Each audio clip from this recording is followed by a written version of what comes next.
Puji Tuhan, tiba saatnya akan kita segera mulai ibadah kita pada pagi hari ini. Namun sebelumnya, pertama-tama saya ucapkan selamat pagi, salam sejahtera bagi kita semua. Khususnya pada pagi hari ini, Minggu tanggal 26 Juli 2020, kita masih tetap boleh beribadah kepada Tuhan.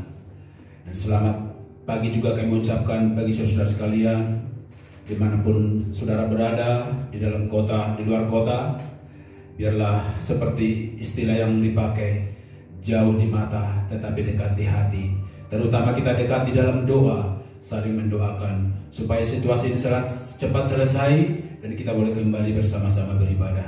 Mari pagi hari ini kita segera mulai ibadah kita. Kita awali dengan satu pujian nomor 570 dari Nyan Nafiri 570.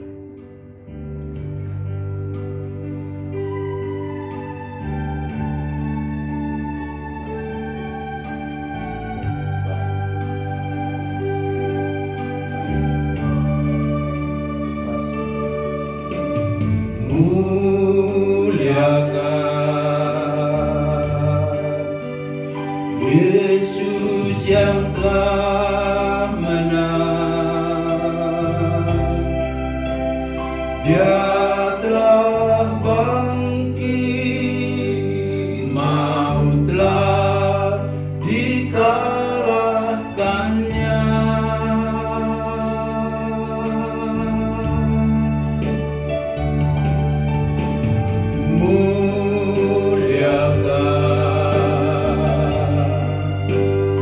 Yesus yang telah menang, kuasa dosa dan kematian dikalahkan. Dia bawa semua tawanan kita sama-sama bangkit berdiri. Dia bawa semua tawanan untuk diselamatkan, dan telah beri karunia pada manusia.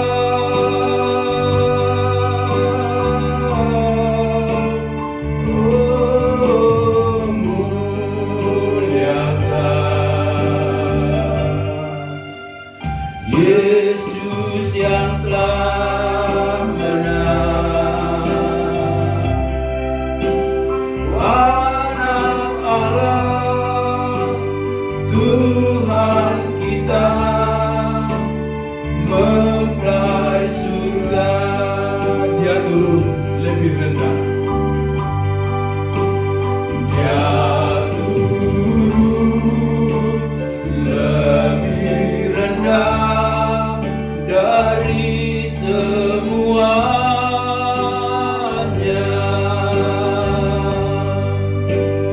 dan naik lebih tinggi dari semua.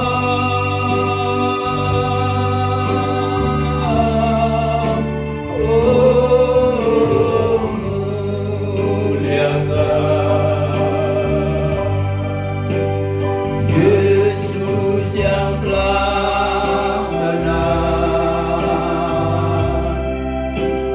Anak Allah, Tuhan kita, mempelai surga.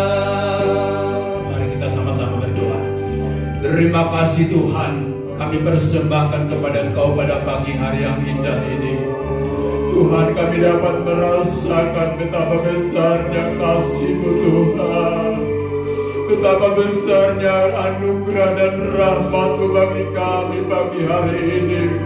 Hanya oleh kasih Allah pagi hari ini kami boleh datang di dalam rumah-Mu. Tuhan, Engkau telah berkorban Tuhan, hanya untuk menyelamatkan kami, bahkan satu saat memuliakan kami Tuhan bersama dengan Engkau.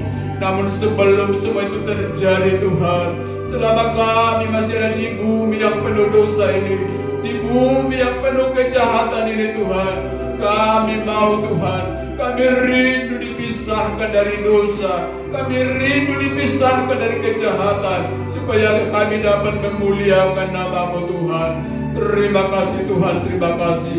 Oh haleluya, kami percaya Tuhan, pagi hari ini Kau ada di tengah-tengah ibadah kami Tuhan. Itu sebabnya terlebih dahulu kami serahkan hidup kami, khususnya yang sudah ada pagi hari dalam rumah-Mu Tuhan. Mari tolong berkati kami semua yang hadir, curahkan kasih-Mu Tuhan dalam kehidupan kami setiap pribadi Tuhan. Terima kasih Tuhan, terima kasih. Hanya oleh kehadiran-Mu Tuhan, ibadah kami boleh menjadi berkenan di hadapan-Mu. Namun sebelumnya kami juga berdoa Tuhan buat sidang jemaat-Mu, buat imam-imam yang masih dalam tengah perjalanan. Tuhan, Engkau juga lindungi langkah-langkah mereka, supaya mereka boleh bersama-sama dengan kami dalam ibadah ini Tuhan. Terima kasih Tuhan, terima kasih. Demikian juga ibadah kami sejak dari awal sampai akhir, sepenuhnya kami serahkan dalam tangan-Mu Tuhan. Berkati semua hamba-Mu yang bertugas, berkati umat-Mu semua juga Tuhan. Terima kasih Tuhan, terima kasih. Tuhan, berkati pujian yang sebentar kami persembahkan Tuhan. Biarlah semua ini menjadi ungkapan dari hati kami yang terdalam, menjadi persembahan yang berbau harum di hadapan Tuhan. Segera kami persembahkan Tuhan. Namun sebelumnya kami percaya Tuhan, akan ada kuasa-kuasa kegelapan, roh jahat, roh ngantuk, roh najis, roh yang bukan dari Allah akan berusaha mengganggu ibadah kami pagi hari ini. Namun kami satukan hati kami untuk menghancurkan semuanya, yaitu hanya di dalam nama Tuhan kami Yesus Kristus. Darah Yesus berkuasa di tengah-tengah kami. Darah Yesus menyucikan ruangan ini, bahkan ruangan hati kami semua Tuhan. Terima kasih Tuhan, kami percaya Engkau ada di tengah-tengah kami. Itu sebabnya segera kami awali ibadah kami hanya di dalam nama Tuhan kami Yesus Kristus. Kami alaskan dua permohonan kami. Haleluya, amin. Silakan duduk. Ya, segera kita persembahkan pujian bagi kemuliaan kebesaran Tuhan. 392 dari Nafiri, kita dipilih. 392. Kita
persembahan kita lewat pujian ini. Seperti doa permohonan kita lewat pujian ini, terimalah persembahan pujian kami. Semoga apa yang kita persembahkan lewat pujian ini boleh menjadi satu duba yang berbau hal yang menyenangkan hati Tuhan. Mari segera tiba saatnya kita mendengar firman Tuhan. Kita boleh naikkan satu pujian untuk menyambut firman Tuhan. Kita nyanyikan satu pujian 183, nyanyian Nafiri 183.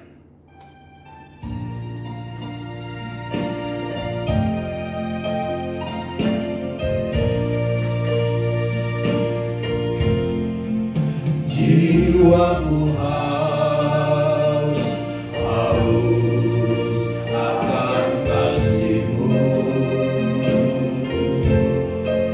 Jiwaku rindu akan cinta-Mu. Siramilah taman hatiku yang kering ini, agar cinta-Mu bersemi di hatiku. Jiwaku haus akan kasih-Mu. Jiwaku rindu akan cinta-Mu.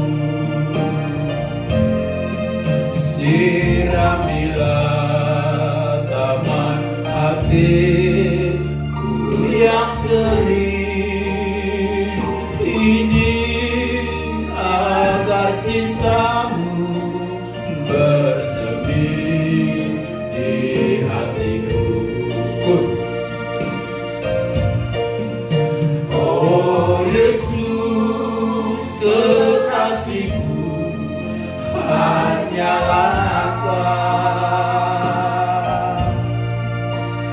Nama-Mu telah terukir di hatiku.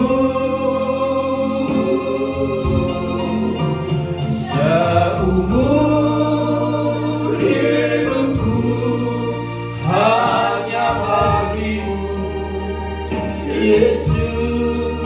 Ku mau setia selamanya.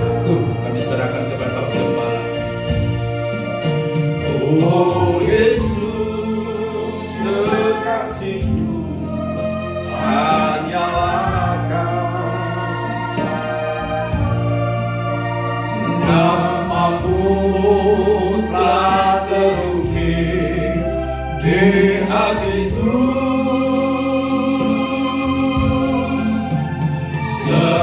Seumur hidupku hanya bagi-Mu, Yesus. Ku mau setia selamanya.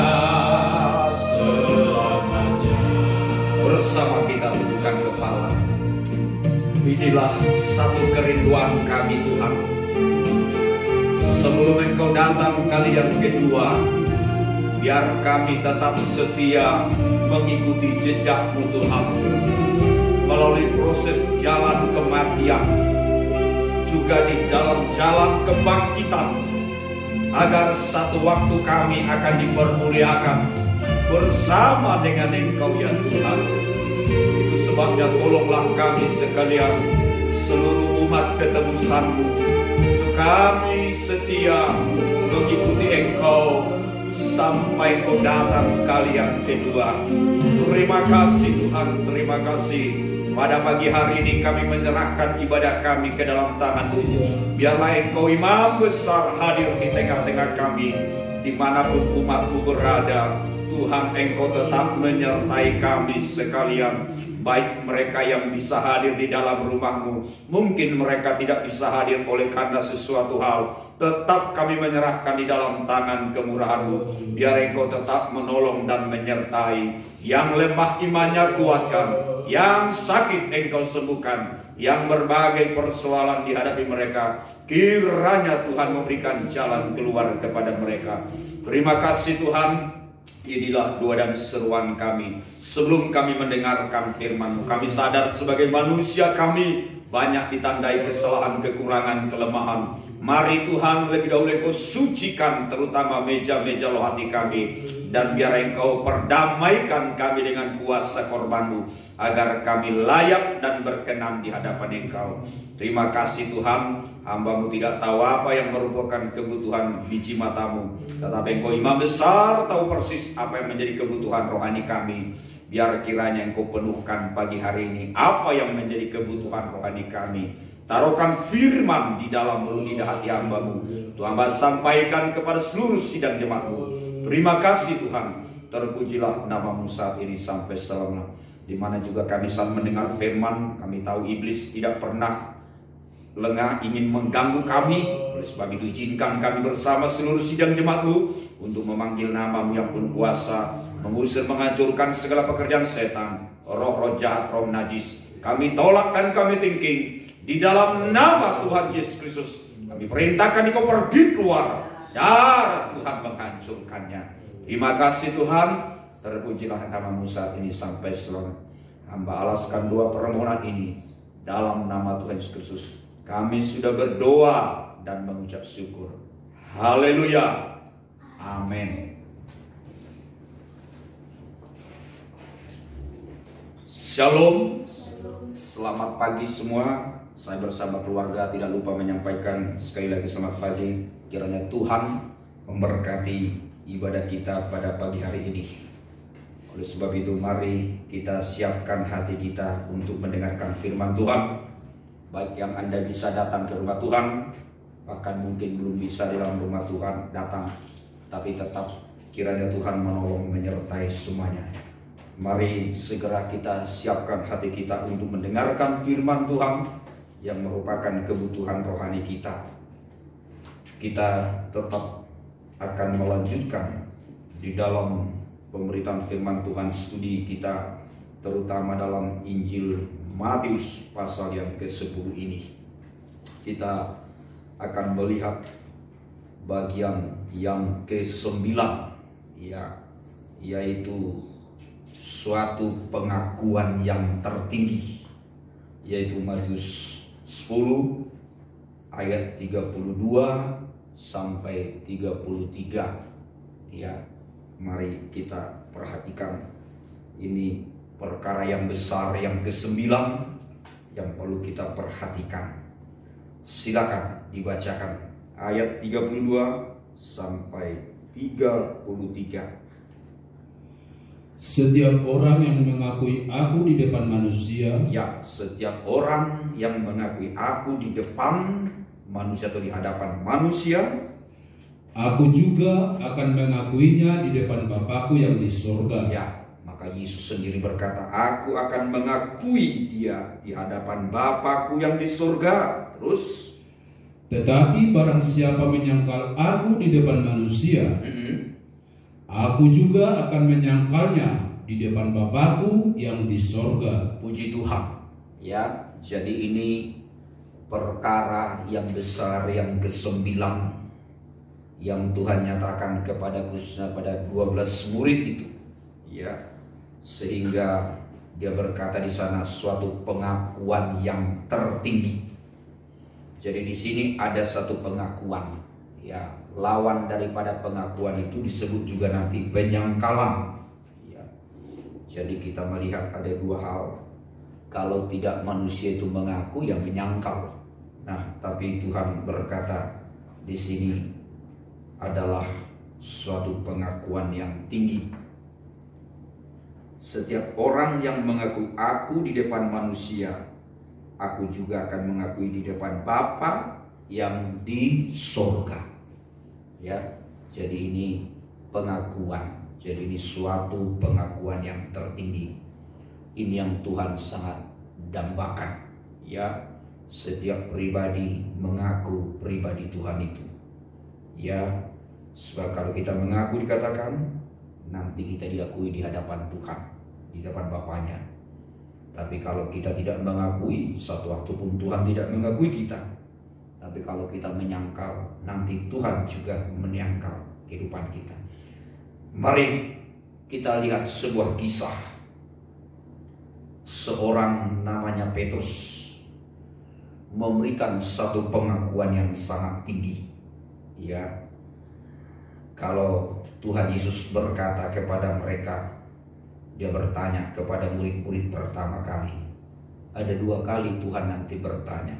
Pertanyaan pertama, menurut kamu atau orang banyak, kata orang, ini pengakuan untuk umum, siapakah saya ini? Siapakah anak manusia?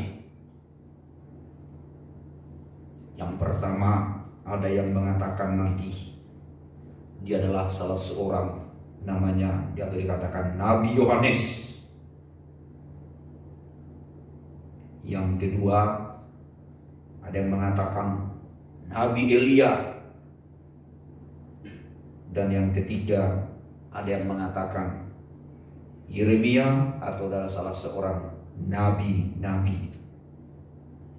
Tetapi waktu Tuhan Yesus bertanya itu di Kaisarea Filipi pada waktu itu, pertanyaan pertama, menurut umum, pandangan umum, siapa saya ini? Pertama disebut Nabi Yohanes. Tapi Tuhan belum puas. Ditanya lagi, menurut orang banyak siapa saya? Nabi Elia. Tuhan belum puas jawaban itu. Kali ketiga juga ditanya, tetap disebut Yeremia atau nabi-nabi lain. Tuhan juga belum puas. Sekarang pertanyaan yang kedua, menurut kamu? Ya, kalau tadi menurut kata orang, ini pandangan umum tentang pribadi Yesus. Karena ini bicara pengakuan yang tertinggi ini. Ya, jadi berarti kalau ada pengakuan yang tertinggi, ada pengakuan yang rendah. Jadi kalau bisa kita katakan ini, kalau masih dalam taraf pengakuan Yohanes, Elia, nah masih di bawah. Tuhan menunggu pengakuan yang tertinggi. Nah, sekarang pertanyaan yang kedua. Tuhan berkata kembali kepada murid itu, kalau begitu menurut kamu siapa saya? Tapi di situ kita nanti mendengar salah satu dari 12 murid itu namanya Petrus. Dia berkata, engkau adalah Mesias, anak Allah yang hidup. Waktu Yesus mendengar itu, langsung Yesus berkata kepada Petrus,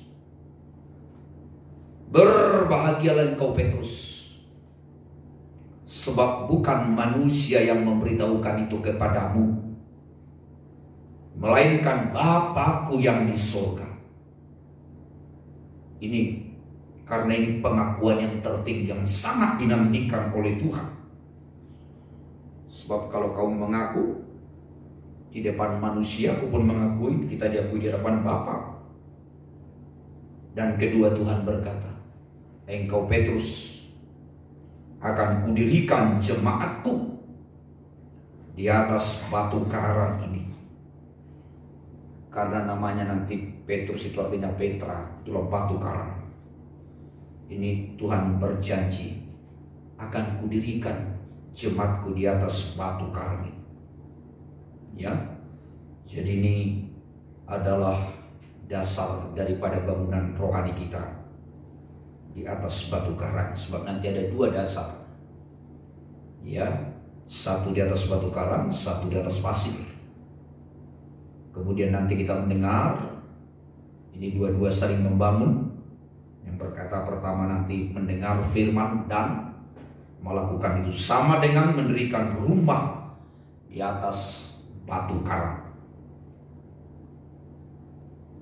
Kedua, mendengar firman tapi tidak melakukan, itu sama dengan mendirikan di atas pasir. nanti kedua bangunan ini diuji. Ujiannya sama, tidak dibedakan Tuhan. Hujan itu diperuntukkan menguji atap. Angin itu diperuntukkan untuk menguji dinding. Dan nanti banjir atau arus ini diperuntukkan untuk menguji fondasi. Nanti setelah ujian itu datang, hasilnya yang berbeda. Satu roboh dan satu tetap kokoh kuat. Tapi yang didirikan di atas pasir itu dikatakan setelah menghadapi ujian, hebatlah kerusakannya. Ya. Artinya tidak dapat dibangunkan lagi. Itu yang kedua. Yang ketiga nanti, karena ini pengakuan yang tertinggi, kepadamu akan kuberikan kunci kerajaan surga. Ini kata Tuhan kepada Petrus. Kunci kerajaan surga itu tentu tidak lain adalah bicara tentang nanti tabernakel, pengajaran mempelai telur tabernakel ini adalah kunci kerajaan surga. Jadi kalau membuka kerajaan surga, karena tabernakel itu gambar kerajaan surga, memang kunci daripada kerajaan surga di pengajaran tabernakel ini kita bisa menemukan. Kita boleh menikmati rahasia firman itu jikalau firman itu dibuka melalui sistem pengajaran mempelai dan juga dalam terang tabernakel ini. Bahkan nanti yang terakhir dikatakan, apa yang kamu ikat di bumi akan terikat di bumi, dan apa yang kamu lepaskan di bumi akan terlepas di surga. Ini 4 poin nanti berkat pengakuan yang tertinggi. Nah, oleh sebab itu mari kita membaca ini sebuah kisah. Kalau tentang pengakuan yang tertinggi ini yang sangat Tuhan nantikan. Ya, biar setiap kehidupan kita pribadi pun nanti mengalami pengakuan yang sama. Karena ini kuncinya. Kalau kita mengakui Tuhan di hadapan manusia, Tuhan akui kita nanti di hadapan Bapaknya. Tapi kalau kita menyangkal di hadapan manusia, tapi nanti kita juga disangkal oleh Tuhan. Sekarang bicara tentang pengajaran ini, ya. Jadi jangan sampai kita menyangkal pengajaran ini, tapi kita harus mengakui bahwa pengajaran mempelai dalam terang tabernakel ini adalah salah satu pengajaran yang sangat tinggi.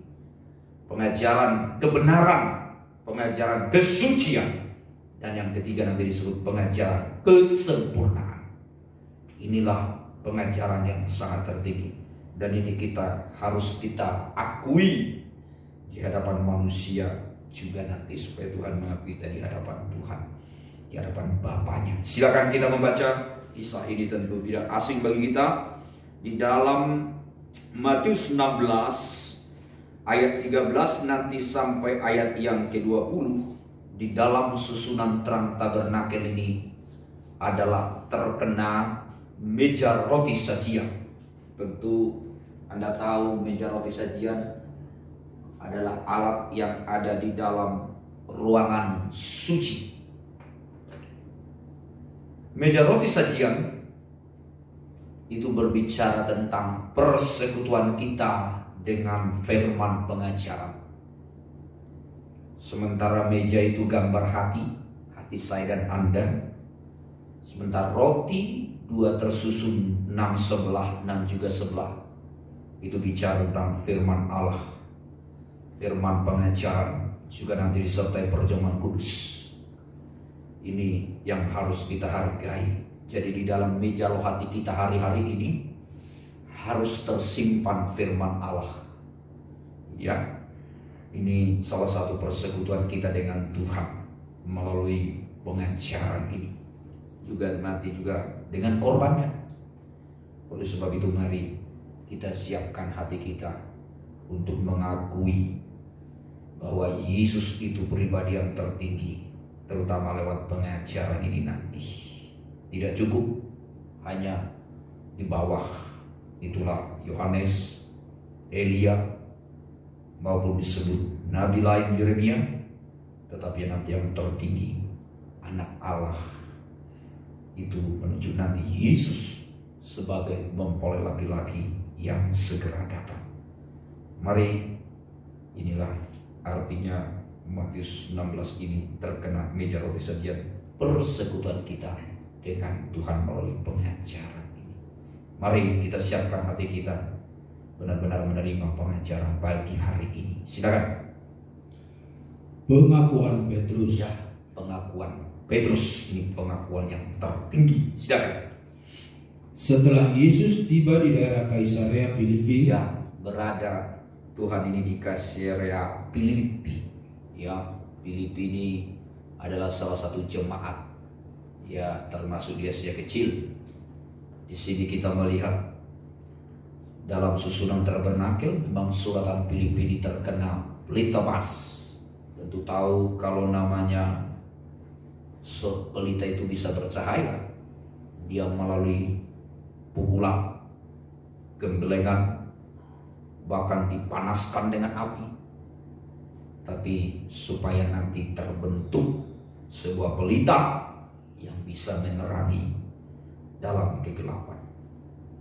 Jadi jemaat Filipi ini adalah jemaat yang banyak mengalami proses penderitaan.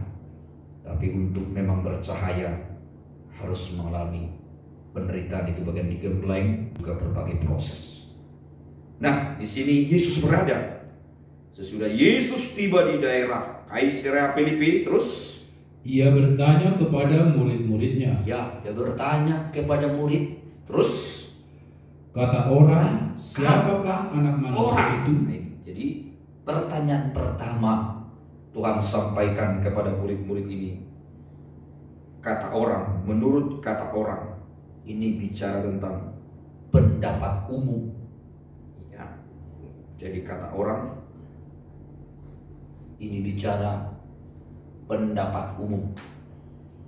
Ini menunjukkan Kristen umum. Ya. Kalau Kristen umum itu bagaimana pandangannya terhadap saya, anak manusia? Pertama, dengarkan. Jawab mereka, ada yang mengatakan Yohanes Pembaptis. Yang pertama, menurut pandangan umum, menurut Kristen umum, penerimaannya pertama disebut Yesus itu adalah Yohanes Pembaptis. Tentu tidak salah. Ya, tapi ini masih pengakuan di bawah. Kalau dalam terang tabernakel itu kita akan melihat nanti, sedikit kembalikan lagi. Di sini Yohanes Pembaptis itu beritanya percaya, bertobat, mungkin sampai dibaptis. Jadi ini masih pengakuan yang tertinggi, terendah terhadap Yesus. Menurut kata orang, menurut Kristen umum ini, siapa saya ini? Oh, ada yang berkata, kau adalah Nabi Yohanes Pembaptis. Tapi pengakuan ini belum menjadi yang tertinggi bagi Tuhan. Karena ini masih di bawah. Tentang percaya, Yohanes itu beritanya, berita percaya, bertobat, dibaptis. Kalau dalam pengajaran kita tabernakel ini berbicara masih di halaman. Ya, Tuhan belum puas. Ditanya lagi, terus ada lagi berkata, silakan. Ada juga yang mengatakan Elia. Ada yang mengatakan Elia, itu yang kedua pandangan umum. Yesus itu disebut Elia. Tentu tidak salah. Ya, menerima Yesus itu seperti Elia. Elia itu beritanya adalah tentang mujizat-mujizat. Itu secara garis besar. Kalau tadi Nabi Yohanes itu beritanya berita pertobatan, saya sampaikan di situ. Ini pun masih di bawah halaman. Pandangan umum Yesus itu Nabi Elia. Tentu Tuhan tidak mengatakan salah. Ini pandangan penerimaan pengakuan. Memang ada orang Kristen umum itu menerima Yesus hanya sampai pertobatan, percaya bertobat masuk surga. Itu pandangan Anda itu. Itu Kristen umum. Ada yang menerima Yesus itu sebatas mujizat. Namanya Nabi Elia yang terkenal mujizatnya. Memang tidak salah kita menerima itu. Tuhan itu mengalami mujizat. Katakan sakit sembuh. Ya, timpang bisa berjalan, buta bisa melihat. Memang tidak salah. Mujizat. Ya, tetapi kalau hanya sekedar mujizat, tanda, nah Tuhan belum puas. Karena nanti kita kalau hanya sebatas percaya bertobat, belum kuat kita, atau kita hanya menerima Yesus sebagai mujizat. Ya, senangnya mujizat. Kita belum kuat karena sekedar masih tanda. Nanti dalam Wahyu 13, Antikris pun nanti bisa menurunkan tanda dari langit. Jadi kalau sedang Anda sebagai Kristen umum hanya senang mujizat, khawatirkan nanti dalam Wahyu 13 Antikris itu juga luar biasa, bisa menurunkan api dari langit katanya ke bawah. Dan di sana dikatakan banyak nanti orang mengikutinya, dan di sana banyak orang terkecoh nanti mengikuti Antikris itu. Karena kita hanya berpegang kepada mujizat. Nah, itu sebabnya Tuhan waktu ditanya belum puas. Tuhan belum berhenti, tanya lagi. Ini kali ketiga terus. Dan ada pula yang mengatakan Yeremia, ya, atau salah seorang dari para nabi. Ini yang ketiga. Ada orang mengatakan Engkau Tuhan Yesus, Nabi Yeremia atau nabi-nabi lain. Tuhan juga belum berhenti. Nabi itu pekerjaannya adalah bernubuat. Ada juga orang Kristen umum, fokus pengajarannya itu di nubuat, tapi namanya nubuatan kecil. Saya tidak usah menyebut nama gereja itu, tapi ada aliran itu. Mereka senang nubuatan-nubuatan kecil. Kalau langsung mereka datang ibadah itu langsung berkata, hei hamba-hambaku, aku melihat tadi ini perjubah hitam, tapi datang perjubah putih, dikalahkan perjubah hitam itu. Ada itu suatu organisasi yang senang menganut nubuatan-nubuatan kecil itu. Ya, ada. Tapi bisa nubuatan itu memang bisa benar, bisa juga tidak. Karena nubuatan itu ada dua nanti. Ada nubuatan besar, ada nubuatan kecil. Nubuatan besar itu ialah melalui pembukaan rahasia firman Tuhan.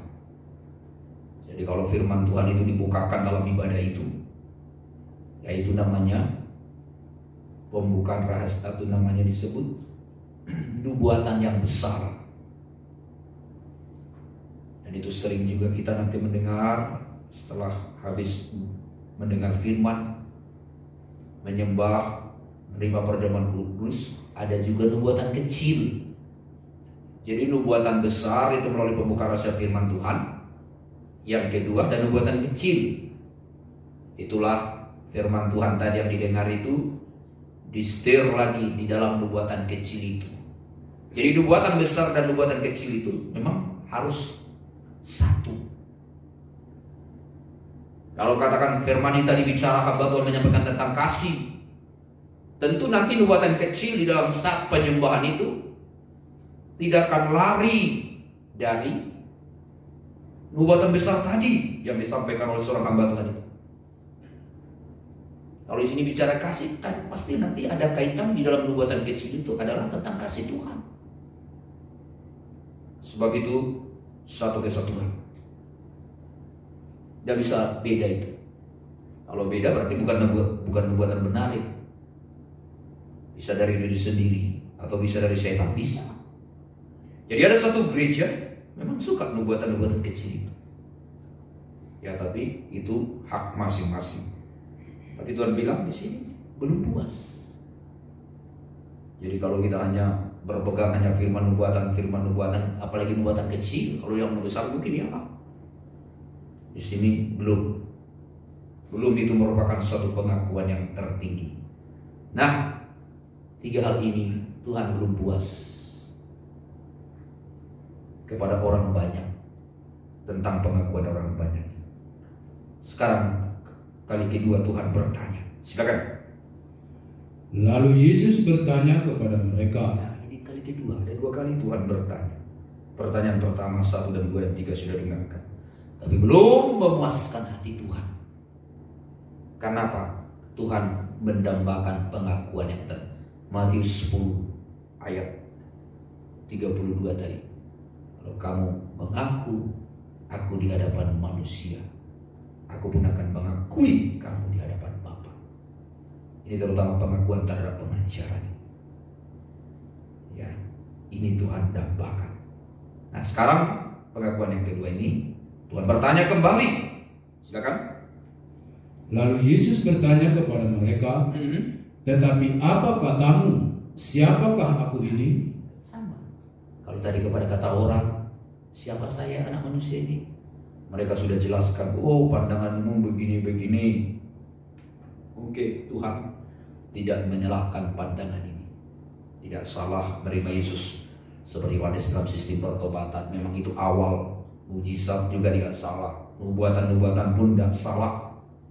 Yang penting nubuatan yang benar.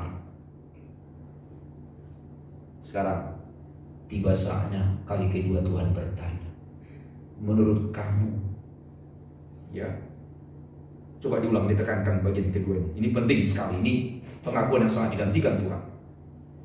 Lalu Yesus bertanya kepada mereka, tetapi apa katamu? Siapakah aku ini? Siapakah aku ini? Maka jawab Simon Petrus, Ya, salah satu dari 12 murid itu tampil ke depan. Memang Petrus ini selalu yang terdepan. Memang dia murid paling senior. Ya, pada pertanyaan dia yang menghadapi. Memang begitu Petrus orangnya terbuka, apa adanya itu hidupnya. Langsung tampil dia berkata, apa katamu Petrus? Terus dengar. Engkau adalah Mesias, anak Allah yang hidup. Ini pengakuannya. Kaulah Mesias, anak Allah yang hidup. Ini pengakuan nanti yang tertinggi dari segala pengakuan. Nanti akan saya terangkan terus. Kata Yesus kepadanya, berbahagialah engkau Simon bin Yunus, sebab bukan manusia yang menyatakan itu kepadamu, melainkan Bapakku yang di sorga. Ini Tuhan berkata, pertama, pengakuan yang tertinggi sangat didambakan Tuhan. Langsung Tuhan berkata, berbahagialah engkau Petrus. Ini berkat pengakuan yang tertinggi pertama, dan catat. Nanti kita mendengarkan kalau Mesias sebagai anak Allah yang hidup. Langsung Tuhan bilang, berbahagialah engkau Petrus. 1. Dan aku pun berkata kepadamu, engkau adalah Petrus, dan di atas batu karang ini aku akan mendirikan jemaatku, dan alam maut tidak akan menguasainya. Ya, di sini kali kedua Tuhan berkata, aku akan mendirikan jemaatku. Jadi jemaat ini kalimat ku, ya, jemaat ini adalah milik Tuhan. Anda ini semua milik Tuhan. Jemaat ini bukan milik pendeta, bukan milik saya, Anda tidak. Karena apa? Saya tidak pernah menebus Anda. Tapi kenapa kita disebut jemaat Tuhan? Karena 1 Korintus 6, 1 Korintus 3, bahwa kita ini sudah ditebus oleh Tuhan melalui darahnya. Sudah dikatakan, kita bukan milik kita sendiri, tapi kita milik Sang Penebus, itulah milik Kristus, milik Yesus. Jadi Anda semua jemaat Tuhan ini milik Yesus, bukan milik saya. Saya tidak berhak menghakimi sidang jemaat. Wah, ini jemaat saya tidak boleh kemana, tidak boleh ini, tidak boleh itu. Karena Anda adalah milik Tuhan. Tuhan yang berhak sudah menebus Anda. Hamba Tuhan tidak bisa menghakimi sidang jemaat. Oh, ini jemaat saya, milik saya. Kapan kita menebus mereka? Tidak pernah. Kalau kami hamba-hamba Tuhan ini, kita hanya kepercayaan. Berapapun jemaat di tempat ini yang Tuhan tetapkan, dari manapun Anda berada, Tuhan tetapkan di sini. Berarti ini adalah kepercayaan Tuhan bagi kami seorang gembala. Ingat, gembala ini hanya dipercayakan menggembalakan jemaat, bukan memiliki. Bahaya kalau seorang gembala merasa memiliki jemaat itu. Nanti bisa disalahgunakan. Nanti gembala itu bisa sewenang-wenang karena menganggap itu jemaat saya. Tapi puji Tuhan, jemaat ini adalah milik Tuhan. Kami, gembala kecil ini, hanya dipercaya Tuhan. Jadi kalau saudara diizinkan Tuhan di dalam penggembalaan kami di Taman Kopo ini, katakanlah begitu.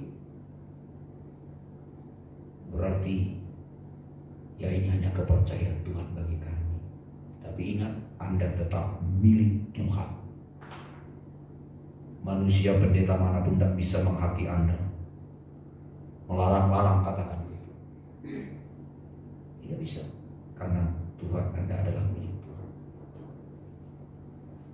Itu yang kedua. Dan dikatakan nanti alam maut tidak akan menguasai. Itulah kematian, neraka tidak. Memang betul kalau kita terbangun nanti, dua dasar bangunan itu. Kalau kita di atas batu karang, ya, benar. Mendengar dan melakukan, dikatakan nanti datang ujian itu tetap kokoh. Tapi beda dengan bangunan lain di atas pasir. Itulah gambar perkara-perkara dunia ini. Kalau kita meletakkan hidup kita di atas perkara-perkara dunia, satu waktu bisa hancur berantakan hidup itu. Tapi mari kita letakkan hidup di atas batu karang. Itulah Kristus, Petra disebutkan. Ini berkat kedua. Berkat ketiga, kepadamu akan kuberikan kunci kerajaan sorga. ya, kepadamu akan kuberikan kunci kerajaan sorga. Ya, jadi dipercayakan kunci. Tentu kalau ada barang berharga dalam lemari, tidak sembarangan dipercayakan kuncinya itu. Pasti orang yang dapat dipercaya memegang kunci. Kalau katakan berangkas itu, tidak sembarangan itu dipercayakan. Kalau di bank, dulu ada jemaat kita di Surabaya, ya, dia kerja di Bank BI Surabaya. Dia bagian berangkas. Memang ada 3 orang yang dipercayakan. Tidak 1 orang, 3 orang pada umum. Jadi kalau membuka berangkas ini, bank ini, kalau tidak datang 3 ini, ya tidak bisa. 1 datang, 2 tidak bisa. Harus 3 datang baru terbuka berangkas itu. Tentu bicara kunci, itu adalah kepercayaan. Ya, kalau kita ada kunci, ya kita bisa membuka. Tentu bisa kita menikmati apa yang di dalam berangkas itu, ataupun apa yang di dalam lemari itu. Jadi kalau kita memiliki kunci, nah kunci kerajaan surga juga dipercayakan kepada kita. Kalau kita memiliki kunci kerajaan surga ini, telah melalui pengajaran tabernakel memulai ini membawa kita nanti masuk di dalam kerajaan. Ya, kita bisa menikmati berkat-berkat rohani itu. Itu yang ketiga. Sekarang yang keempat, Apa yang kau ikat di dunia ini akan terikat di sorga, dan apa yang kau lepaskan di dunia ini akan terlepas di sorga. nah, ini bicara pengakuan paling tinggi. Ini bicara apa yang kau ikat di bumi akan terikat di sorga, dan apa yang kulepaskan di bumi ini, terlepas. Ini bicara kelepasan. Ya, mungkin kita masih banyak ikatan dosa, masih terikat dengan daging dunia setan. Nah, mari kita mohon, bagaimana kita bisa mengalami kelepasan itu. Itu tergantung pengakuan. Kalau kita mengakui Dia di dalam pengajaran ini, Tuhan pun akan mengakui itu, atau bisa melepaskan kita dari segala ikatan itu. Ikatan itu mungkin tidak besar lagi, kecil, tapi tetap namanya ikatan itu. Itu yang pernah katakan Abraham. Dia tidak mau waktu ditawarkan raja Sodom, tawarkan ini. Apa kata Abraham? 1 lembar benang pun saya tidak akan menerima. Sebab nanti kalau diterima, nanti Raja Sodom bisa berbangga, Abraham kaya karena saya. Siapa Raja Sodom itu? Itu gambar daripada iblis. Biarpun selembar benang, ikatan itu Abraham tidak mau. Dia memutuskan. Sebab nanti kalau sampai Abraham diberkati, bilang iblis ini berkata saya itu, itu Abraham tidak mau. Dia tidak mau terima. Dia berkata, selembar benang pun tidak mau, jangankan sebesar kasut, selembar benang pun tidak mau terikat. Ini kerinduan saya dan Anda. Jangan sampai kita masih ada ikatan. Kita harus berusaha mohon kemurahan Tuhan supaya kita terlepas dari segala ikatan yang membelenggu kita hari-hari ini. Sebab namanya terikat itu tidak enak. Apa saja yang mengikat kita pasti tidak enak. Kelihatannya bebas, padahal terikat kita di surga. Nah, itu yang keempat, silakan terakhir. Lalu Yesus melarang murid-muridnya supaya jangan memberitahukan kepada siapapun bahwa Ia Mesias. Jangan kasih tahu bahwa saya ada Mesias. Artinya ada waktunya nanti Tuhan menyatakan diri adalah sebagai Mesias itu. Nah, pertama pandangan umum tadi, Yesus itu disebut Yohanes Pembaptis, Elia, dan yang ketiga adalah nabi-nabi lain. Pengakuan pertama ini kalau dalam tabernakel tadi masih di bawah, belum tertinggi.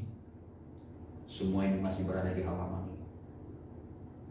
Yohanes, Nabi Elia maupun nabi-nabi lain itu masih di bawah. Bukan berarti salah, tidak. Tapi Tuhan mau kita menerima Dia, pengakuan kita kepada Dia tidak biasa seperti pandangan umum ini. Tapi Tuhan tuntut pengakuan yang tertinggi dan terbesar. Kalau kita hanya menerima Yesus, percaya bertobat, sekali lagi belum kuat kita. Ini masih di sini. Kalau percaya bertobat, akan bisa masih keluar ke dunia ini nanti. Nah, karena ini gambaran kerajaan surga ini, dunia ini belum kuat kita. Kalau kita hanya mujizat-mujizat, belum kuat. Malah dikatakan Wahyu 13 itu, kalau kita tergantung tanda mujizat saja, walaupun tidak salah, nanti kita bisa masih tersesat, bisa menjadi korban daripada antikristus. Apalagi cuma nabi-nabi, apalagi itu nubuatan-nubuatan kecil, bisa tersesat, belum kuat.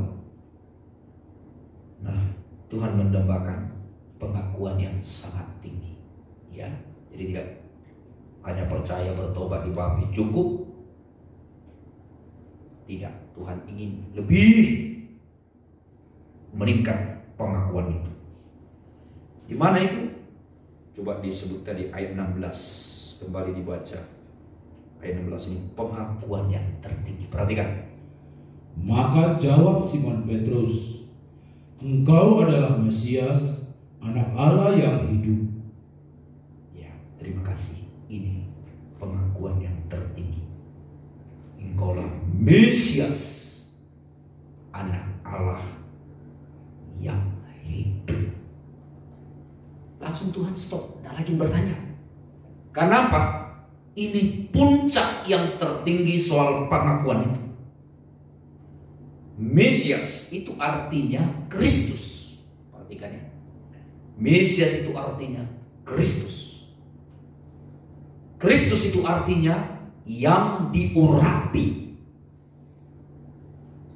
Kristus itu artinya yang diurapi. Di bangsa Israel ada 3 kehidupan yang diurapi oleh Tuhan.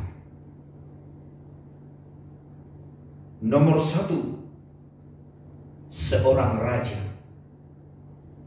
Di Israel seorang raja yang diangkat itu harus diurapi, menerima pengurapan.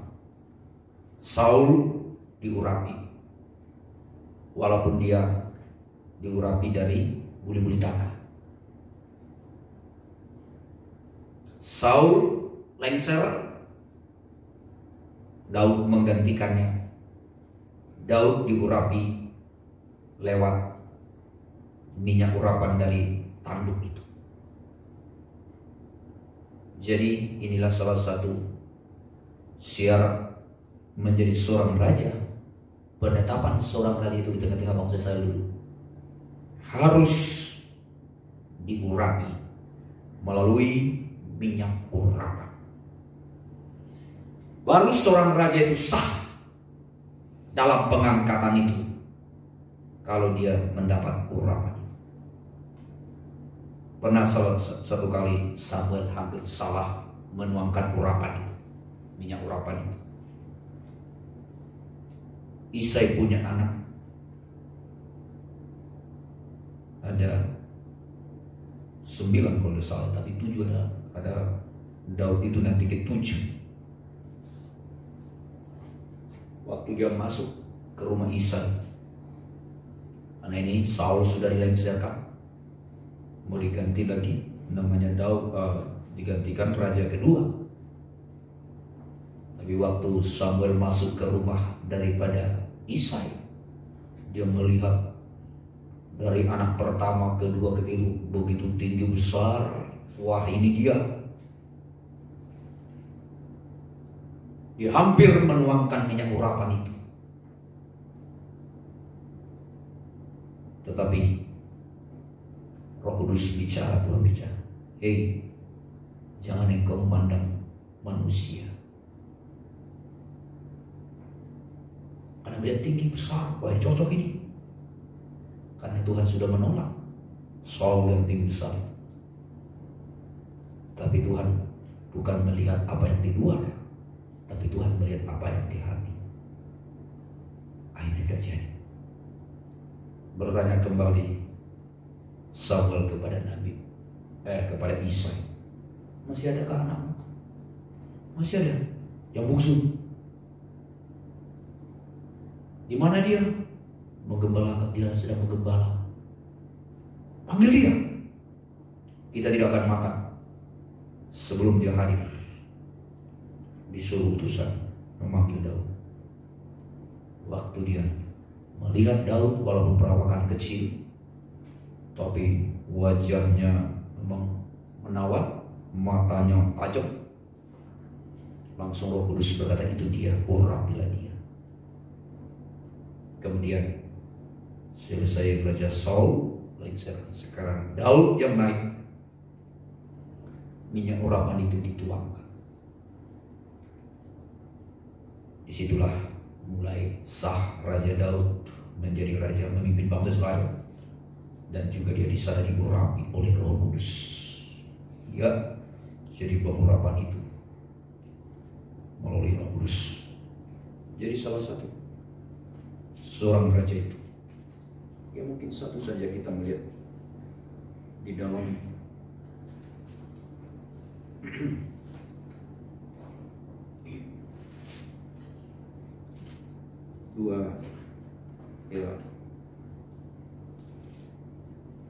pasal 9 1 Samuel itu tentang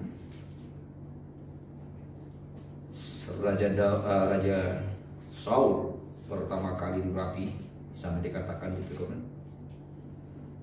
Ya.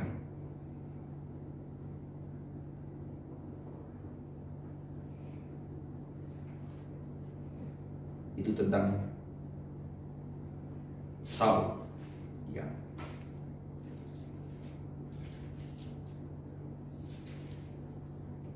Itu tentang pengurapannya ya. Sampai pasal 10 itu. Itu tentang namanya Saul itu. Boleh dibaca pasal 10 ayat 1. Ini pengurapan Saul pertama kali. Silakan, itu raja itu. Lalu Samuel mengambil buli-buli berisi minyak, dituangnyalah ke atas kepala Saul. Diciumnyalah dia sambil berkata, "Bukankah Tuhan telah mengurapi engkau menjadi raja atas umatnya Israel? Engkau akan memegang tampuk pemerintahan atas umat Tuhan." Ya, setelah dia diurapi, di situ disahkan dia menjadi seorang raja, memerintah bangsa Israel, bahkan bertanggung jawab. Silakan. Dan engkau akan menyelamatkannya dari tangan musuh-musuh di sekitarnya. Ya, dan engkau akan memberi kemenangan, menyelamatkan terhadap musuh-musuh di sekitarnya. Terus, inilah tandanya bagimu bahwa Tuhan telah mengurapi engkau menjadi raja atas miliknya sendiri. ya, itu yang pertama. Di sini walaupun diurapi dari buli-buli dari tanah, tapi ini syarat. Tapi lama-kelamaan Saul ini lengser. Kenapa Saul lengser? Karena dia terutama tidak dengar-dengaran kepada firman Tuhan. Ya, itu dalam pasal 15, di situ lengser dia disuruh dikalahkan seorang Palestina itu. Tapi dia tidak melakukan. Dia bunuh yang jelek-jelek, orang Amalek, maafkan. Yang tambun-tambun, yang gemuk dibiarkan. Akhirnya Tuhan mengambil kepercayaan itu. Disuruh ditumpas semuanya orang Amalek. Tapi dia selamatkan sebagian, dia bunuh sebagian. Disitulah awal mulanya tidak dipercaya. Kemudian digantikan oleh Daud. Daud juga diurapi. Pasal 16 ayat 1. Daud diurapi menjadi raja. Berfirmanlah Tuhan kepada Samuel, "Berapa lama lagi engkau berduka cita karena Saul? Ya. Bukankah ia telah kutolak sebagai raja atas Israel?" Ya, sudah kutolak. Memang tentu Saul juga mertua daripada Daud juga. Tentu sedih karena dia sudah dilengserkan. Sedih Daud pada waktu itu. Tapi di sini dikatakan, berapa lama lagi engkau berduka cita karena Saul, apalagi dia sudah meninggal terus? Bukankah ia kutolak sebagai raja Israel? Terus, "Isilah tabung tandukmu dengan minyak." ya, ini kepada Samuel ya. Samuel, berapa lama lagi kau berduka cita? Kata Tuhan kepada Samuel. Akan terus, "Dan pergilah, aku mengutus engkau kepada Isai, orang Bethlehem itu. ya, Sebab di antara anak-anaknya telah kupilih seorang raja bagiku." Puji Tuhan. Kita melihat ayat 6 pasal yang sama. Coba dibacakan. Ketika mereka itu masuk dan Samuel melihat Elia, lalu pikirnya, "Sungguh di hadapan Tuhan sekarang berdiri yang diurapinya." Tetapi berfirmanlah Tuhan kepada Samuel, "Janganlah pandang parasnya atau perawakannya yang tinggi. Terus, Sebab aku telah menolaknya. Bukan yang dilihat manusia, yang dilihat Allah. ya, Manusia melihat apa yang di depan mata, betul. Terus, tetapi Tuhan melihat hati." ya, jadi waktu itu hampir salah menuangkan minyak urapan itu. Kemudian waktu melihat Abinadab, Syama, dan seterusnya. Tapi waktu itu ditanya kembali, apakah semua anakmu ini? Sebab Isa itu mempunyai 8 anak. Tolong maafkan, tadi saya bilang pasal 17 ayat 12. Anak laki-laki ya. Pasal 17 ayat 12. Daud adalah anak seorang dari Efrata, dari Bethlehem Yehuda. Ia bernama Isai. Isai mempunyai 8 anak laki-laki. Pada zaman Saul, orang itu telah tua dan lanjut. Padahal Tuhan tadi sudah diingatkan ayat 67. Tuhan tidak memandang luar rupa. Manusia memandang apa yang di luar, tapi Tuhan melihat yang di dalam. Akhirnya Samuel urung menuangkan minyak urapan itu. Karena yang tinggi besar selalu bertolak kata Tuhan. Ditanya apakah tidak ada lagi anakmu? Masih ada yang satu yang bungsu. Kita tidak makan sebelum dia datang. Panggil di mana tempatnya dia dalam penggembalaan. Akhirnya pasal yang ke-16 ayat 13. Atau boleh ayat 12-13. Kemudian disuruhnyalah menjemput dia. Ia kemerah-merahan. Ya, wajah Daud itu kemerah-merahan, terus Matanya indah. wah, matanya indah. Jadi kemerah-merahan itu Bicara tentang pengalaman kematian. Memang dalam penggembalaan itu, ya namanya kena matahari ya pasti merah wajah itu. Ini bicara tentang malam kematian. ya, itu ada yang ada pada diri Daud. Matanya tajam, indah di pandangannya ke depan, luar biasa. Terus Dan parasnya elok. ya, wajahnya ganteng lah, ya. Terus Lalu Tuhan berfirman, bangkitlah, urapilah dia, sebab inilah dia.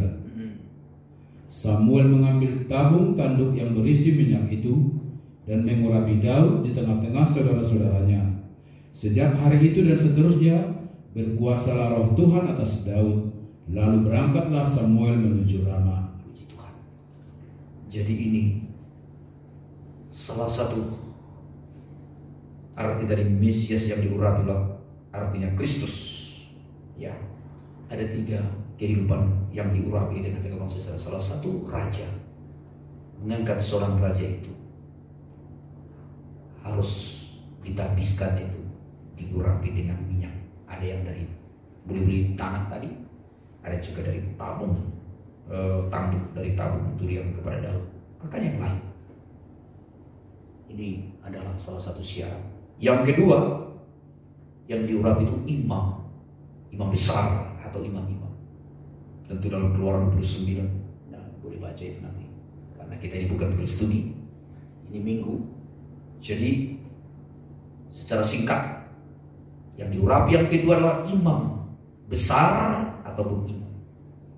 Imam-imam itu mendapat pengurapan. Ya, setiap imam memang kalau ditabiskan harus diurapi dengan minyak itu saja dia semuanya. Tapi dalam kita sekarang bicara urapan Roh Kudus. Ya, yang ketiga, seorang nabi. Nabi itu juga lalu diangkat. Nabi itu laki-laki, nabi itu perempuan. Juga mendapat pengurapan, minyak urapan. Jadi ada 3 kehidupan yang diurapi: raja, imam, ataupun nabi. Nah, sekarang di sini kita melihat raja ini yang diakui oleh Petrus tadi, yang dikatakan, menurut kamu siapa saya? Dia langsung berkata, kalau Mesias.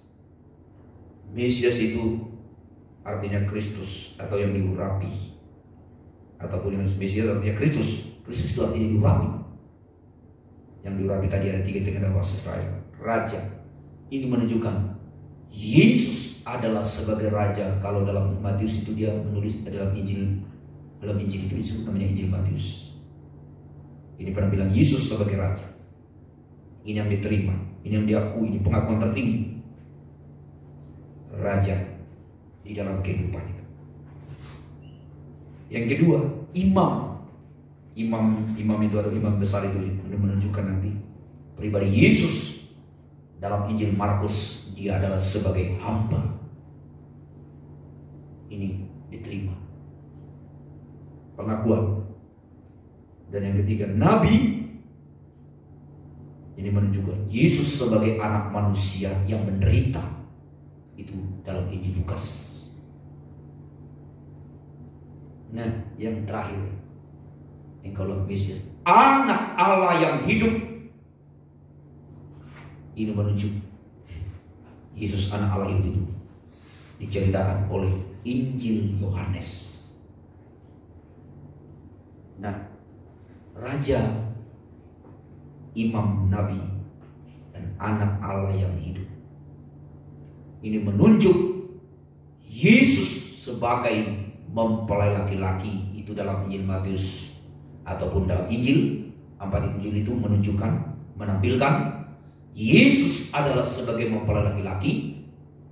Tapi nanti dari Kisah Rasul sampai kitab Wahyu, suratan-suratan, itu menampilkan sebagai jemaat itu sebagai mempelai wanita Tuhan.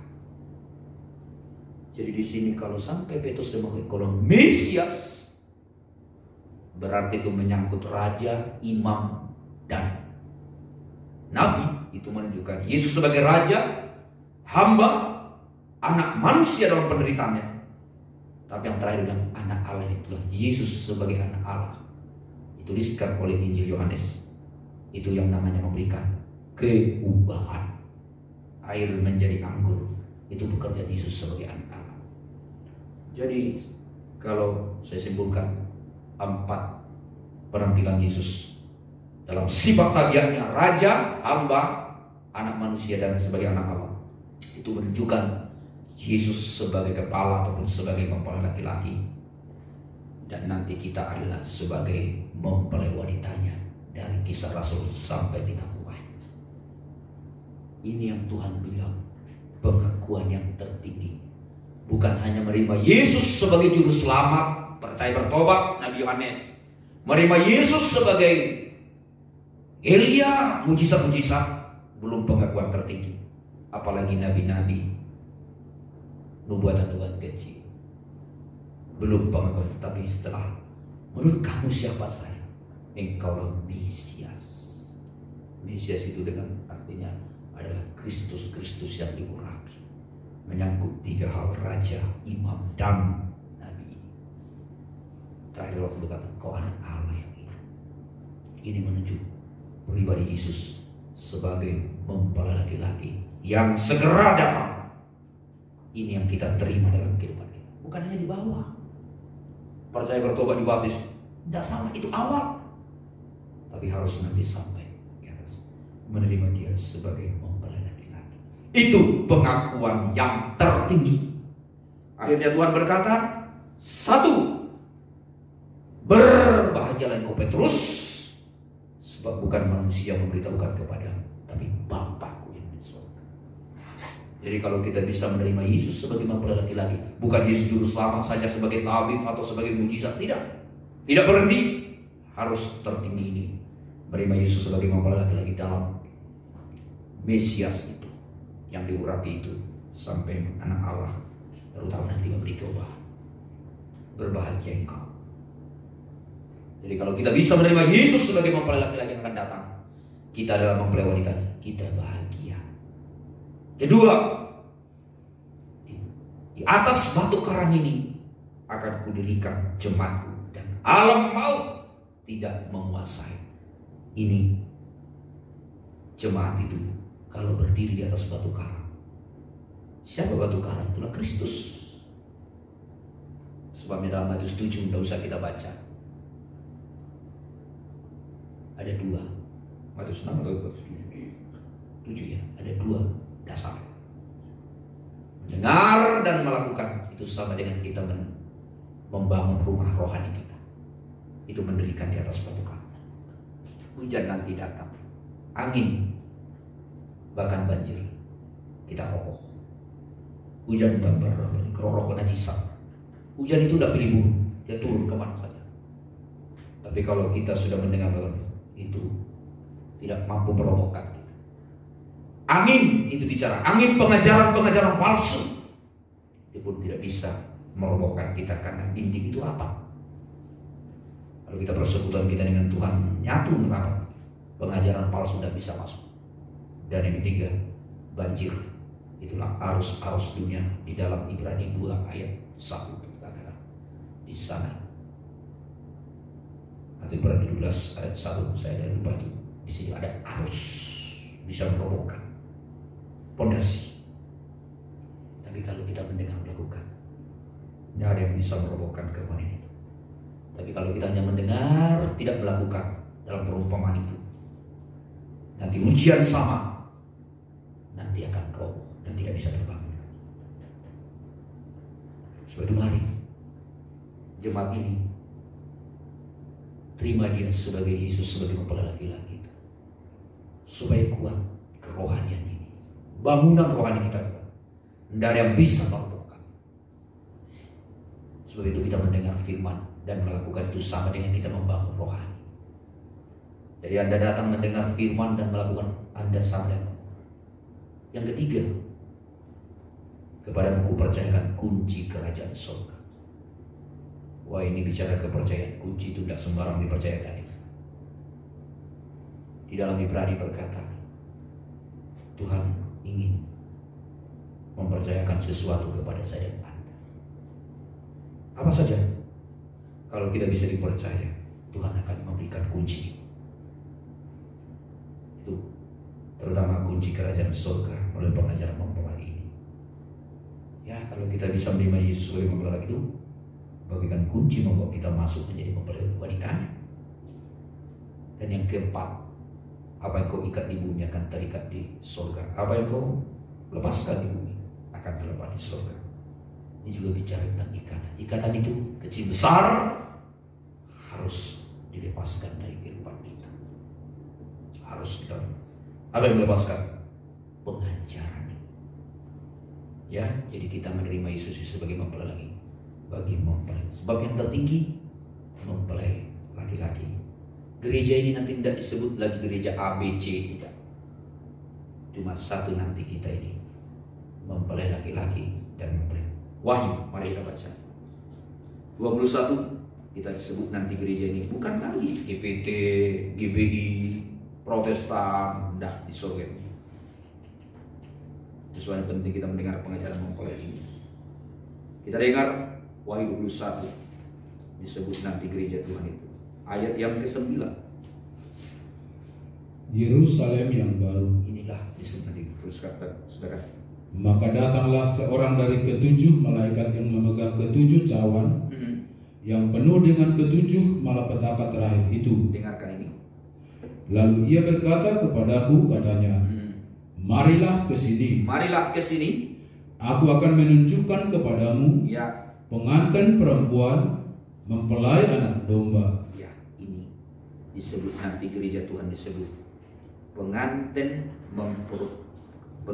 perempuan juga mempelai anak domba. Inilah terakhir kita disebut nanti gereja Tuhan. Bukan lagi nama organisasi. Organisasi di bumi penting, tapi disebut nanti semua kita disebut nanti terakhir mempelai atau pengantin perempuan, itulah mempelai wanita Tuhan. Dan disebut mempelai anak domba. Anak domba itu siapa? Wahyu 19. Itulah Yesus sebagai mempelai pria. Itulah anak domba. Dan kita adalah disebut mempelai wanita. Itulah gereja itu. Jadi ini nanti yang terakhir. Oleh sebab itu mari terima dia pengajaran ini. Pengajaran ini membawa kita menjadi mempelai wanita Tuhan. Pengajaran mempelai ini kalau kita terima, ini mempersiapkan kita menjadi mempelai Tuhan. Tapi kalau kita tidak menerima pengajaran, kita menyangkal pengajaran mempelai ini, juga pun nanti Tuhan berkata, Tuhan pun bisa menyangkal kita. Ayat terakhir kita baca di dalam 2 Timotius 2 ayat yang ke-11. Karena ini ada dua hal tadi. Satu, mengakui, tapi nanti ada juga manusia menyangkal. Tapi dengar, kalau manusia menyangkal pengajaran ini, perhatikan di sana. Ayat yang ke-11 inilah kalimat itu sampai nanti 13. Ada 4 hal kita perhatikan di sana. Silakan. Benarlah perkataan ini. Benarlah perkataan ini. Silakan. Jika kita mati dengan Dia, Kalau kita mati dengan Tuhan, kita pun akan hidup dengan Dia. ini yang pertama. Jikalau kita mati bersama Tuhan, artinya kita bangkit. Hidup itu artinya bangkit bersama dengan Tuhan. Ini pertama, bagaikan menerima Yohanes, Elia, maupun juga Nabi Yeremia. Ini pengalaman di bawah. Kalau kita mati bersama dengan Tuhan, kita akan bangkit bersama Tuhan. Yang pertama, kedua, jika kita bertekun, kita pun akan ikut memerintah dengan Dia. kalau kita bertekun, kita pun akan bersama perintah dengan Tuhan. Ini yang ke atas menjadi mempelai Tuhan. Kita menjadi raja-raja, Tuhan, raja-raja, imam-imam, dan terakhir sebelum kita menjadi mempelai Tuhan. Terus, Jika kita menyangkal Dia, Dia pun akan menyangkal kita. dengarin yang ketiga ini. Kalau kita menyangkal pengajaran ini, Petrus pernah menyangkal Tuhan, tapi mendapat kemurahan. Di sini dikatakan Matius 10 ayat 33 itu atau 32 ya, 30. Jikalau kamu menyangkal aku di hadapan manusia, nanti pun disangkal di hadapan Bapa. Artinya kalau kita menyangkal pengajaran ini, apa pengajaran ini? Tidak menyelamatkan, tidak menolong. Saya berulang kali baca kitab Yesaya 42 ya. Pengajaran itu bisa disebut satu, menyelamatkan. Pengajaran yang kedua, besar. Dan yang ketiga, pengajaran yang mulia. Manusia menyangkal pengajaran ini. Apa kata Tuhan? Kalau dia menyangkal, apa dikatakan? Jika kita menyangkal dia, itu pengajaran itu, kita pun nanti akan disangkal. Persis seperti Matius 10 tadi, ayat 32 itu, atau 33 itu. Jadi jangan sampai kita menyangkal pengajaran ini. Kapan datang penyangkalan? Kalau menghadapi tekanan. Penyangkalan itu tidak pernah ada kalau tidak ada tekanan. Nanti kita ke depan akan banyak menghadapi tekanan-tekanan. Tujuannya supaya kita melepaskan pengajaran ini. Dan percayalah, kalau kita terus berpegang pada pengajaran Tuhan, dikatakan mengawini kita nanti. Tapi kalau kita menyangkal, Tuhan akan menyangkal kita. Yang keempat, terakhir, Jika kita tidak setia, Dia tetap setia, karena Dia tidak dapat menyangkal dirinya. puji Tuhan. Mari, kalau kita tidak setia, tahu Tuhan masih. Tapi yang satu, ketiga ini, kalau Tuhan kita menyangkal pengajaran, Tuhan pun menyangkal kita. Ini perlu kita renungkan malam ini. Ya, jangan maafkan ini, kita renungkan pada pagi hari ini, bahwa sampai kalau kita menyangkal, Tuhan menyangkal. Mari kita terima Dia seperti pengakuan Petrus malam ini. Engkaulah anak, engkaulah Mesias, atau disebut anak Allah yang hidup.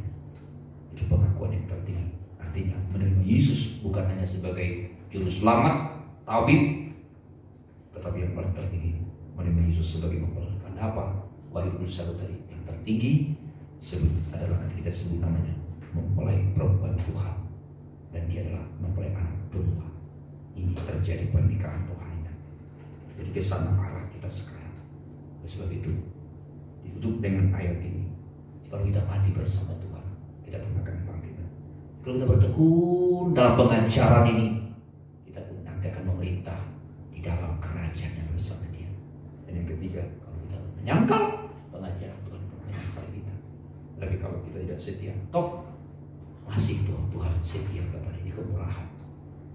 Yang seperti Petrus sudah menyangkal, tapi toh diberi kesempatan.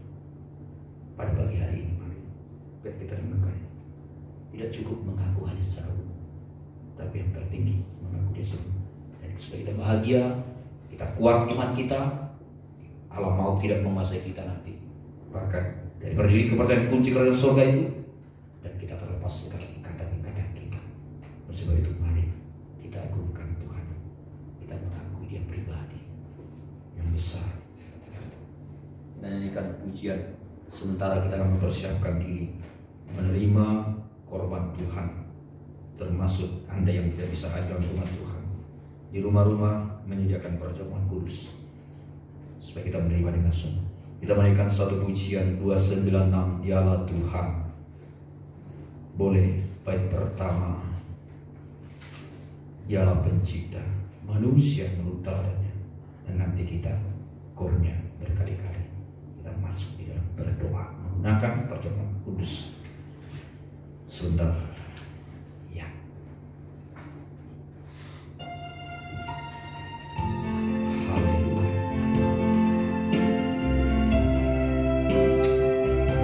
Tuhan ini yang Tuhan lihat dari hidup kita kepada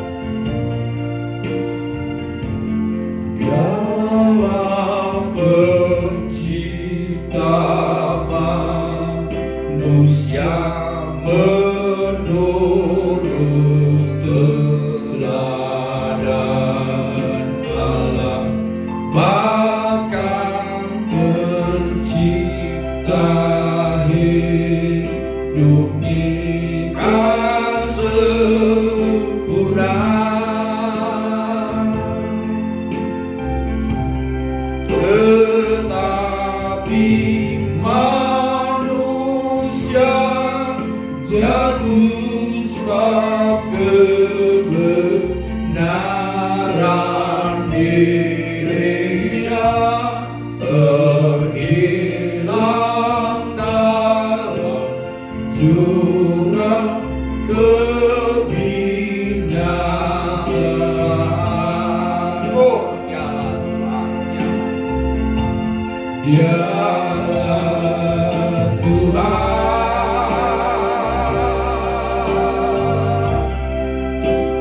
ya Tuhan,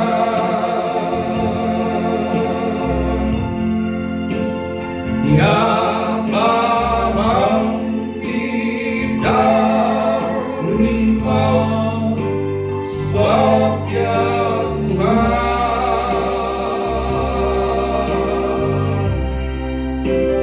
Setiap lutut berteduh, setiap lidah mengaku bahwa Yesuslah Tuhan. Mari pada pagi hari ini tidak cukup kita mengakui Yesus bagaikan Yohanes Pembaptis hanya percaya dan tobat. Tidak cukup kita hanya puas mengalami banyak mujizat-mujizat dari Tuhan. Sakit disembuhkan, miskin jadi kaya, itu mujizat Tuhan. Tidak cukup. Kita belum kuat. Bagaikan kita membangun nanti masih di atas pasir ini, masih menyandarkan perkara-perkara dunia. Tidak cukup menerima dia sebagai nabi, nubuatan-nubuatan kecil, karena bukan belum pengakuan yang tertinggi. Tetapi mari tingkatkan pengakuan kita dari bawah ini sampai seperti pengakuan Petrus. Menurut kamu siapa saya ini? Engkau Mesias, bahkan anak Allah yang hidup. Mesias itu artinya Kristus. Kristus arti diurapi. Kita menerima dia sebagai raja, memerintah dalam hidup kita. Menerima dia sebagai hamba, kita melayani dia. Menerima dia sebagai anak manusia di dalam penderitaan, kita menderita karena pengajaran. Dan lanjut terus walaupun banyak penderitaan oleh karena pengajaran ini. Bahkan menerima dia sebagai anak Allah yang hidup, itu memberikan keubahan kepada kita. Terutama bagian keempat itu, apa yang kamu ikat di bumi terikat di surga, apa yang kamu ikat terlepas di bumi akan terlepas di surga. Ini kita butuh kelepasan. Kita menerima dia sebagai anak Allah yang hidup. Kalau disimpulkan menerima Yesus sebagai mempelai laki-laki, satu, supaya kita berbahagia di bumi sampai kita di surga. Kedua, kuat iman pengikutan kita karena berdiri di atas kokoh batu karang itu. Bahkan disebut alam maut pun tidak menguasai kita, neraka tidak ada.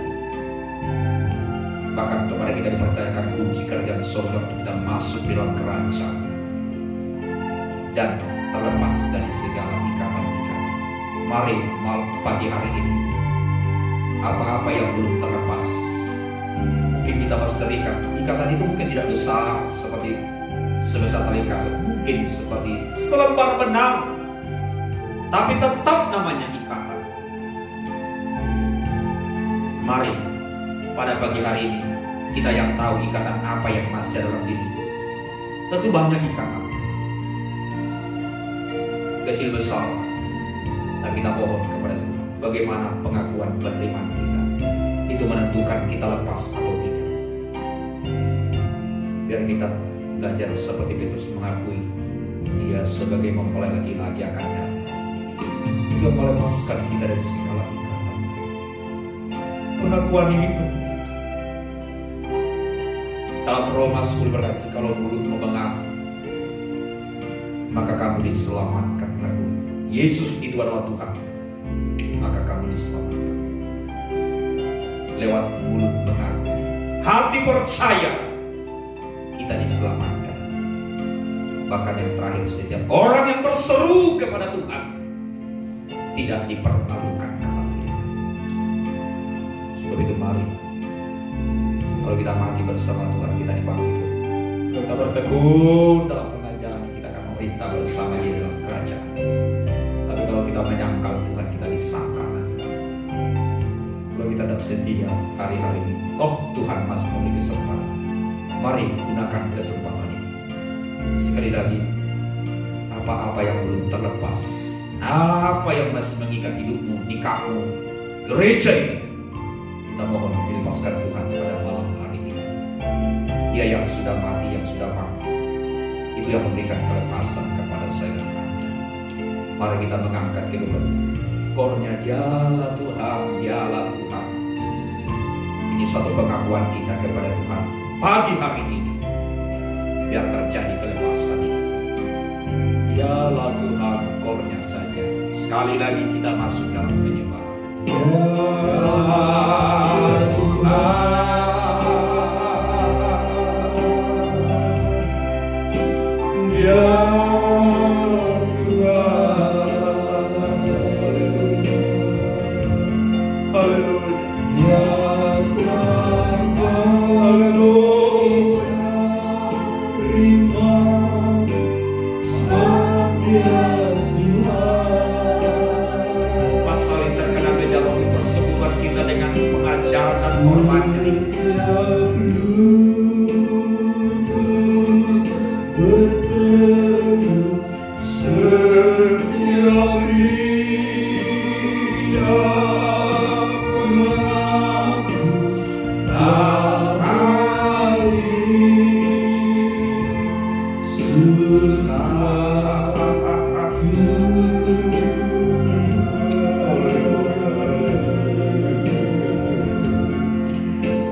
Turun lewat pengajaran mempelai ini, membawa kami menjadi mempelai wanita-Mu Tuhan. Jikalau kami menerima pengajaran ini, mempersiapkan kami menjadi mempelai Tuhan. Dan juga yang keempat, lepaskan kami ya Tuhan dari segala hal-hal yang mengikat kami. Mungkin kecil besar masih ada ikatan di dalam diri kami, dalam nikah kami, dalam tengah-tengah jemaat ini. Tuhan, mari biarlah Engkau putuskan, hancurkan segala ikatan di dalam diri kami, agar kami terbebas karena seorang mempelai wanita Tuhan. Dia terbebas dari ikatan dunia, ikatan daging, dan ikatan setan. Sudah kami dibebaskan dari perkara-perkara ini. Layaklah kami menjadi mempelai wanita, karena yang tertinggi nanti Kau datang, Engkau sebut gereja ini pengantin perempuan, itulah mempelai, dan Engkau lah mempelai anak domba Allah yang akan nanti disatukan bersama dia. Ini penerimaan kami. Jikalau kami mau terima, mati bersama dengan Engkau, kami akan bangkit. Bahkan kami bertekun dalam pengajaran ini, kami pun akan bersama dengan pemerintah. Bahkan juga, tapi kalau kami menyangkal pengajaran, Tuhan pun menyangkal kami nanti. Kalau kami tidak setia, Kau sampai malam ini, sampai pagi hari ini, Kau tetap setia di dalam kehidupan kami. Terima kasih Tuhan buat kesetiaan Allah Kau berikan kepada kami. Terpujilah nama-Mu Tuhan saat. Sebentar kami akan menggunakan perjamuan kudus. Baik kami yang ada dalam rumah Tuhan, bahkan mereka mungkin tidak bisa hal karena lansia, karena juga anak-anak, tetap mereka menyediakan tubuh dan darah-Mu dalam rumah mereka. Sebelum kami menggunakannya, mari Kau lebih dulu berkati perjamuan kudus yang kami sediakan pada pagi hari ini, dimanapun kami berada. Biarlah berkat Allah Bapa, Anak, dan Roh Kudus turun di dalam perjamuan kudus ini. Dan kami percaya Kau memberkati perjamuan kudus yang kami gunakan. Ini bukan roti lagi, bukan anggur lagi, tapi ini benar-benar adalah tubuh dan darah-Mu akan menyucikan kami, supaya firman menjadi daging dalam kehidupan kami. Lewat pengakuan kami yang tertinggi, menerima Engkau Yesus sebagai mempelai. Ini yang sedang kami, sebelum kami bertemu dengan Engkau melalui tubuh dan darah-Mu, selalu kami bersekutu dengan Engkau pada pagi hari ini. Pakai seluruh hamba-hamba akan mereka, sucikan, kuduskan tangan-tangan mereka. Bila kami sambut berkat perjamuan kudus dalam nama berdoa, haleluya, amin. Mari kita gunakan, nyanyikan Dialah Tuhan, Dialah Tuhan, sementara kita melayani di dalam perjamuan kudus ini.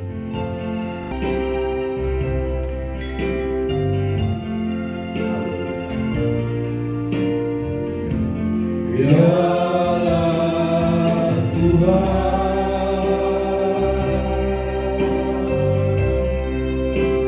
Dialah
Apa yang telah kuteruskan kepadamu telah kuterima dari Tuhan, yaitu bahwa Tuhan Yesus pada malam waktu diserahkan mengambil roti, dan sesudah itu mengucap syukur atasnya, ia memecah-mecahkannya dan berkata, inilah tubuhku yang diserahkan bagi kamu, perbuatlah ini menjadi peringatan akan aku.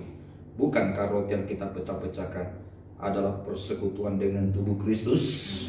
Amin. Kita makan bersama di dalam nama Tuhan Yesus.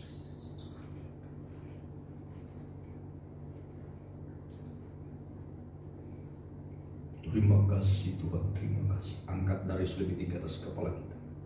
Mari segala ikatan yang mungkin masih belum terlepas, malam ini lewat kuasa pagi hari lewat kuasa korban Tuhan, lewat darah Tuhan ini akan melepaskan kita. Demikian juga yang mengambil cawan sesudah makan lalu berkata, cawan inilah perjanjian baru yang dimeteraikan oleh darahku. Perbuatlah ini setiap kali kamu meminumnya, menjadi peringatan akan aku. Sebab setiap kali kamu makan tubuh ini, minum darah ini, kamu memberitakan kematian Tuhan sampai ia datang. Bukankah cawan pengucapan syukur? Yang atasnya kita ucapkan syukur adalah persekutuan dengan darah Kristus. Amin. Kita minum dengan percaya dalam nama Tuhan Yesus.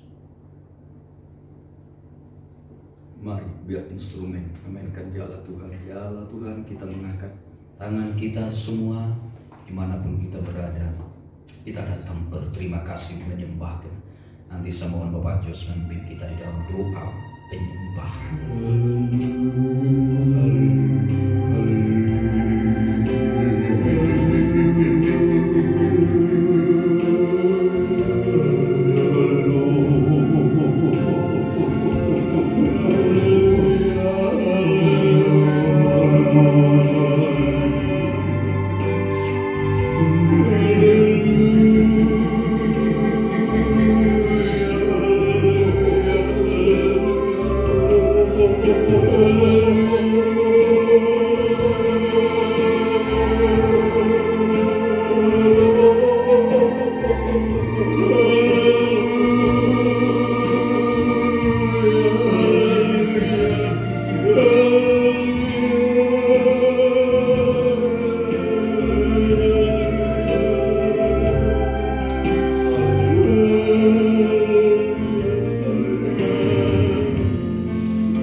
Mengingatkan kami Tuhan, supaya kami lebih mengakui Engkau dalam segala hal, dan satu saat Engkau akan mengakui kami juga Tuhan sebagai milik dan jemaat-Mu. Terima kasih Tuhan, terima kasih. Pagi hari ini kami telah menerima firman-Mu, menerima kasih, terutama juga tubuh dan darah-Mu Tuhan. Kami boleh dikuatkan Tuhan, khususnya dalam pengikutan kami kepada Engkau. Sebabnya Tuhan, segala puji hormat kami persembahkan pada saat ini. Terpujilah nama-Mu di surga, haleluya. Terima kasih Tuhan, dari awal pertengahan sudah bahkan sampai berakhir ibadah kami, segala pengorbanan waktu materi, apapun yang kami berikan pada siang hari ini, kiranya Tuhan Engkau menerima sebagai korban yang berbau harum di hadapan Tuhan. Berkati di rumah tangga sidang jemaat-Mu, dimanapun mereka bekerja, di rumah, di kantor, bahkan juga sekolah kuliah, berikan keberhasilan agar Tuhan dipermuliakan. Hamba menyerahkan seluruh sidang jemaat-Mu pada minggu ini di dalam naungan penyertaan. Jauhkan gangguan mara bahaya, sakit penyakit, segala virus corona Kau singkirkan. Tutup bungkuslah semua dengan darah Tuhan. Terima kasih Tuhan. Sebelum kami berpisah satu dengan yang lain, ulurkanlah berkat-Mu bagi kami sekalian. Mari kita menerima berkat Tuhan. Sidang jemaat yang diberkati oleh Tuhan, pulanglah membawa dengan berkat damai sejahtera dari Allah Bapa, Sang Putra, dan Roh Kudus. Tuhan Yesus Kristus menyertai kita sekarang sampai Tuhan datang kali yang kedua. Bagi umat yang percaya berkata, amin. Pengumuman bagi kita, karena ini akhir bulan, mari saya hanya menyampaikan, biasa kita membawa ke depan. Ya, sekarang taruh saja di amplop. Nanti minggu berikutnya kita akan persembahkan buat pekerjaan Tuhan. Tuhan memberkati kita. Selamat siang, Tuhan memberkati.